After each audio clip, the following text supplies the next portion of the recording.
Bonjour à tous, dans ce nouvel épisode, on va découvrir comment, parfois, des montages même très simples, ici juste à base de 2 Arduino, peuvent, de par le rayonnement électromagnétique, se transformer en véritable petit émetteur radio.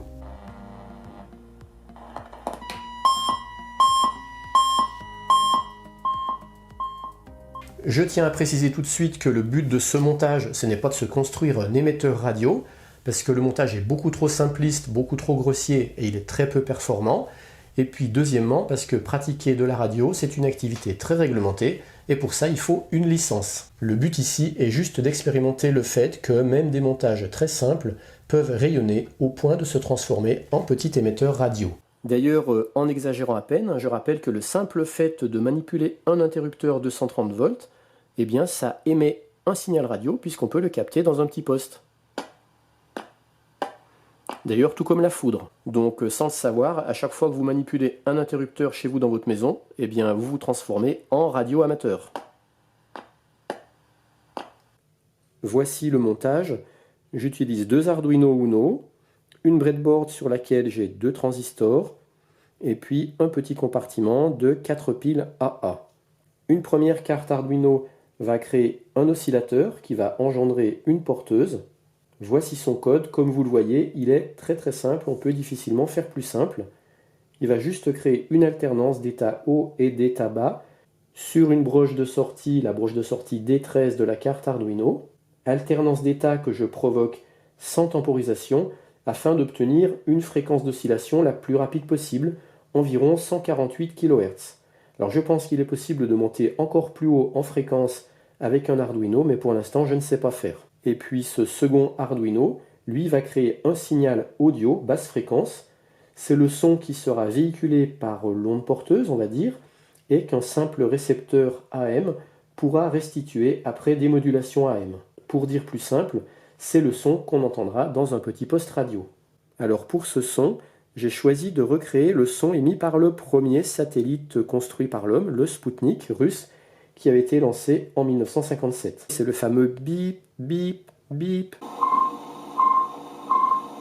Vous voyez maintenant le code pour ce second Arduino. Pour ce signal audio du Spoutnik, j'ai essayé de le recréer le plus identique possible, tant dans la tonalité que dans son rythme.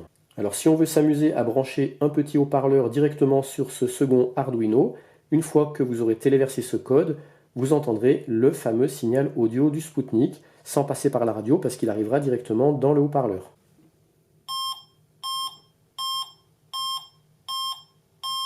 Et donc je rappelle, c'est ce son qui va moduler l'onde porteuse. Voici le schéma du montage en question. On retrouve les 2 Arduino. Ici le premier qui crée la porteuse. Ici le deuxième qui va créer le signal audio Spoutnik. J'utilise 2 transistors NPN BC547.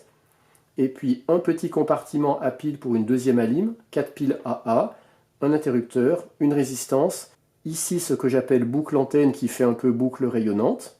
Et le principe de fonctionnement, tant qu'ici j'aurai un signal bas, ce transistor-là sera bloquant, ce qui fait que la tension ici ne sera pas abaissée, ce qui fait que le signal de la porteuse pourra passer par ce transistor et être amplifié sur cette partie de circuit. Et par contre, quand ici j'aurai un état haut,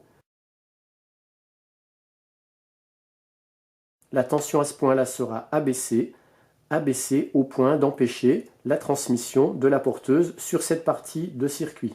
Alors les alternances de état haut et de état bas ici, c'est tout simplement mon signal audio qui sera un signal carré. Et puis le code Arduino qu'on va rentrer sur cette partie-là, lui va créer une porteuse avec une alternance de état haut, état bas sur une fréquence bien plus élevée, à peu près 148 kHz, qui pourra être neutralisée ou non par le signal qui sortira de cet Arduino. Voici la représentation très schématique de ce qui va se passer au niveau de nos signaux.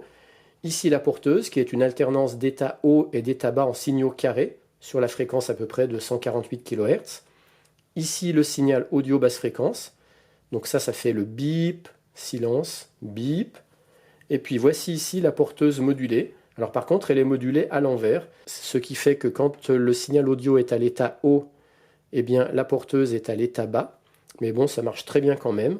Et c'est donc ce signal qui va se propager par rayonnement et qui pourra être capté par un récepteur radio AM qui va le démoduler en AM et qui va restituer le fameux signal audio de façon à ce qu'on entende bien bip, silence, bip. Une fois que le montage est fait et que les deux codes sont téléversés sur les cartes Arduino, on met sous tension. On n'entend rien, c'est normal, puisqu'il n'y a pas de haut-parleur, hein, c'est juste du rayonnement électromagnétique. Maintenant, je prends un petit poste radio. Je sélectionne la bande AM, qui correspond ici à long wave. Ça, c'est FM, ça, c'est medium wave, ça, c'est long wave. Donc, long wave, c'est AM, modulation en amplitude. Et puis maintenant, je vais chercher la fréquence. Donc, les fréquences sont ici, en grandes ondes, en modulation par amplitude AM.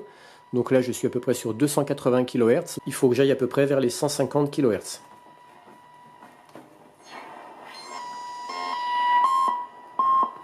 Et voilà. Et là, je récupère le fameux signal audio du satellite Sputnik des années 1957. Maintenant, je coupe l'alimentation de mon montage. Voilà, le rayonnement s'arrête. Je le remets en route, ça va repartir.